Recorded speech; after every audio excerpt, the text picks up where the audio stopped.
بسم الله الرحمن الرحيم aad baa idin salaamaya dhamaantiin meel walaad joogtaan walaalkiin mubaarak haadi oo idin mar kale ku soo dhawaada channelka intiina horay noola socotay channelka subscribe gareyn waxaan rajeynayaa inaad subscribe saartaan kambalkan aad daarataan si barnaamijta dambe aad la socotaan intiina cusub channelkan inta badan waxaan kaga qornaa barnaamij la yiraahdo fikrad iyo buug oo hadii jeer buugta qiimaha leh aan idin kula wadaagno sidoo kale barnaamij la yiraahdo weydiin iyo warcelin oo dib u soo celinayno oo inta badan su'aalahan la soo weydiiyo aan kaga jawaabno waxa sidoo kale inta dheer tababarada barnaamijka dhextaala iyo muxaadaraadka inta badan aan qabto aan ku soo wadaago channelkan harjeenaya marka inaad nagu soo biirtaan wax badan ku riima aad insha Allah bidin Allah baari aad ka heli doontaan waxa la yiraahdaa ma go'aamisid mustaqbalkaaga waxaad go'aamisaa caadooyinka aad sabaysanayso caadooyinkaaguna waxay go'aamiyaan mustaqbalkaaga sidoo uu ekaanayo aan ku celiyo mar labaad hal yiraahdaa ma go'aamisid mustaqbalkaaga waxaad go'aamisaa oo adigu caadooyinkaaga noocay noqonayaan iyo caadooyinka aad samaysanayso caadooyinkaaga aad samaysatayna waxay go'aaminayaan mustaqbalkaaga sidoo uu ekaanayo oo cajiib sama bani aadamku daraasadku waxay tilmaamayaan in qofku 95 waxa uu sameeyo maalinkii ay tahay caadooyin soo noqday inta badan waa thoughts waa fikrado waa dareemo iyo behavior bani aadamku qofku uu sameeyo hab dhaqan ah sidaba guusha iyo horumarka ma wax habeen iyo maalin lagu gaaro sida guud darada iyo dib u dhac aan habeen iyo maalin lagu gaarin waa talaabooyin guushu waa talaabooyin yar oo go'aamo saxan ku salaysan oo qofku qaado maalin walbana uu sameeyo day in day out maalin walba uu sameeyo taas marka waxay keentaa qofku inuu isbedel ku talaabsado oo horumar uu gaaro waxa maqalka jeclaa inaan kula wadaago toddoba caado oo inta badan wadaagaan dadka aynu nolosha guusha ku tilmaan inay gaareen aynu ma jeerano xag dhaqaale ha noqoto xag hogaamineed ha noqoto xag qoyseed ha noqoto jawaanibta kala duwan ee nolosha aynu inta badan dadka ku ma jeerano dadka waxay wadaagaan inta badan caadooyin ay wadaagaan baa jira caadooyinkaas markay soo celceliyaan oo ay noloshooda ku sameeyaan taas waxay u horseedaa in iyagoo marar fara badan aan ka fakareynin marar fara badan resistance fara badan iyo iska caabin fara badan aan ka imanin in caadooyinkii wanaagsanaa ay sameysteen ay mustaqbalkooda qurxiyaan oo horumar ku talaabsadaan caadooyinka caadada ugu horeysa waxa weeye badi dadka qof kasta oo nolosha horumarka gaaray maaha qof noloshiisa waxa ku dhacaya iyo mashaakisha qabsanaya inta badan ku eedeeya dad kale bimaana si kala dan u yiraahdo oo qof noloshiisa 100% mas'uuliyadda qaaday hadii aad noloshaada waxyaabaha kugu dhacaya aad cid kale oo ku eedeyso mustaqbalkaagu wuxuu ku xiran yahay cid kale inay isbedesho sida ay kula dhaqmayso laakiin hadii aad adigu mas'uuliyadda qaadato oo aad eedda qaadato mustaqbalkaagu wuxuu ku xiran yahay adigu in isbedel la timaadid subhanallah yani ilaahay subhanahu wa ta'ala quraanka meelo fara badan wala taziru waziratun wizra ukhra wa laysa lil insani illa ma sa'a meelo fara badan quraanku tilmaamaya in allah la yughayyiru ma biqawmin hatta yughayyiru ma bi anfusihim faman sha'a minkum an yataqaddama aw yata'akhkhar yani ma jirto bani aadamku cid mas'uuliyaddeeda kala qaadaysa imaam allahna maalinta qiyaamo qof walba isagu baa wuxuu qabsaday laga xisaabinaya noloshuna waa sidaas oo kale hadii aad cid uun dawlad maamul cid shaqo ka eriday qoyskaaga cid wax kula garab qaban weyday arimaha unaan ku eedeynayso ma gaaraysid horumar waxaad u baahantahay noloshaada mas'uuliyadda inaad qaadato sabaan iyo xumaan dhan kasta noloshaada inaad adigu mas'uul aad ka noqoto oo aad noloshaada adigu aad horseedo caadada labaad ee wadaagaan dadka inta badan nolosha horumarka gaaray waxa weeye ahdaaf bay leeyihiin nolosha waxa ay doonayaan bay garanayaan maskaxdeenu waa mashiin hadaf nool ah oo aad ugu shaqeeyo qofka hadii uu u sheego ahdaafta uu doonayo nolosha inuu gaaro waxa jira wax la yiraahdo reticular activating system oo xagga hadda maskaxda ay ku tilmaamaan saynisyahannadu wax kasto macluumaad oo muhiim ah oo doonaysa nolosha inaad gaadho ahdaaf markaad u sheegto maskaxdeenu wayno shaqeynaysaa hadaba dadka inta badan horumarka gaaray waxay og yihiin in maskaxdoodu hadii ay u sheegaan ahdaaf ay doonayaan inay gaaraan in habeen iyo maalin subconscious-kooda uu ka shaqeynayo sidii ahdaafta ku gaari lahaa way visualize karayaan hadii aan qofku badi dadku inta badan nolosha aad garanaysaan aad aragtaan ahdaaf fara badan nolosha ka malay taas waa noloshooda isbedel u lahayn ninkii la oran jiray gaariye ilaa subhanahu wa ta'ala u naxariistay abwaanka waati uu lahaa nin dariiq xariiqda garan kara dayowde lidarkii ku kacay danab doc kastaaba waa u toos qofka haddaanu yeelan ahdaaf qoran oo uu doonayo nolosha inuu gaadho oo muhiim noloshiisa u leh maalin walba taasuu raacdeynaya laakiin haddaanu lahayn ahdaaf u qoran oo waadix aanu garanaynin ana waadix u ahayn nolosha hadba waxay kusoo tuurayso unbuu ka falcelinaya marka dadka inta badan waxay leeyihiin ahdaaf qoran oo ay sawirtaan oo had iyo jeer ay raacdeeyaan ay daba joogaan adiguna haddaad doonayso isbedel nololeed inaad gaadho waxaad u baahan tahay inaad ahdaaf qoran aad yeelato ahdaaf aad yeelato horta nolosha aad ahdaaf ka yeelato waxaad doonayso aad garanayso sidoo kalena aad qorato ahdaaftaada caadada saddexaad ay wadaagaan dadka horumar ku tallaabsaday waxa weeye inay si joogto ah ay korriimo u sameeyaan si joogto ah ay noloshooda iyo habfikirkooda iyo mafaahiimtooda iyo tasawuraadkooda iyo caadaadkooda iyo xirfadahooda had iyo jeer ay korinayaan yacni personal developmentiga si serious ah oo dhab ah ayay u qaataan waa dad wax akhriya si average CEO waxaa la yidhaahdaa konton wuxuu akhriyaa 54 book bishii marka waa dad si joogta u koraya si joogta koorsooyin u qaadanaya si joogta wax u akhrinaya si joogta uga baxaya competencekooda oo isku dayay inay horumar ay ku tallaabsadaan ciyaar marka isaga ma timaado si serious waxaad u baahan tahay marka inaad u qaadato inaad korriimo joogta aad samayso inaad macluumaad iyo wacaal mafaahiimtaada iyo adduun araggaaga iyo nolosha sidaad u arkayso iyo awoodaaga sidaad u arkayso waxa inta badan wax ka bedelaya waxa weeye wacaalka gelaya maskaxdaada wacaalka maskaxdaada gelaya haddii ay yihiin kuwo ku korinaya afkaar ku korinaysa mafaahiimtaada saxaysa sawirada nolosha aad ka haysta bedelaysa laabud bini aadamku waxaa la isku dhaafay marar fara badan waxaa la oran karaya waa informationka waa wacaalka waa xogta bini aadamku oo haysto marka si joogta waxaad u baahan tahay inaad si serious aad u qaadato korriimada iyo aqoonta iyo wacaalka oo aad muuqaalada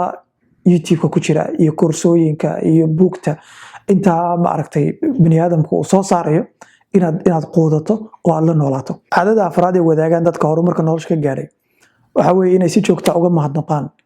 nimcooyinka tirabeelka ay haystaan mahadnaqu wuxuu ka mid yahay sunanta iyo qawaacidda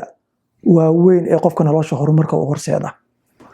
ilaahi subxaana watacaala qur-aanku wuxuu ku leeyahay la in shakartum la aziidannakum maanta daraasaadku waxay tilmaamayaan nimanka inta badan horumarka gaaray dhaqaalaha dunida maanta haysta inay si uun caadaad u leeyihiin mahadnaqa oo ay ka mahadnaqaan noloshooda iyo waxay haystaan faa'iidooyin fara badan bay leedahay weliba daraasaad kale waxaa jira dad dhowr group loo kala bixiyey saddex group baa loo kala bixiyey qole waxaa la yidhi maalin walba waxaad qortaan nimcooyinkaad haysataan qolana waxaa la yidhi idinku waxbaha qorin waa control group bay ahaayeen qolo saddexaadna waxaa lagu yidhi idinku mashaakishiina qora maalin walba waxaa la ogaaday noloshooda isbedel weyn inay horseeday inay isbedel weyn ku tallaabsadeen in ka badan 25% qolyihii qorayay mahadnaqa maalin walba ka mahadnaqay nimcooyinka ay haystaan mar kale waxaa la yidhaahdaa biniaadamku maskaxda biniaadamku labo dareen oo laba fikradood ay dhacdo oo midna taban tahay midna togan tahay mar maskaxda kuma wada kulmi karayaan dareenka baqdinta iyo dareenka mahadnaqa mar kuma wada kulmi karayaan maskaxda biniaadamka dareenka walwalka iyo mahadnaqu mar kuma wada kulmi karayaan rugada iyo dareen mahadnaqin maskaxda kuma wada kulmi karayaan maxaan uga jeedaa markastuu qofku caadaysto oo uu xaalad mahadnaqa uu ku jiro waxa weeye waa markastoo ay ka maqan tahay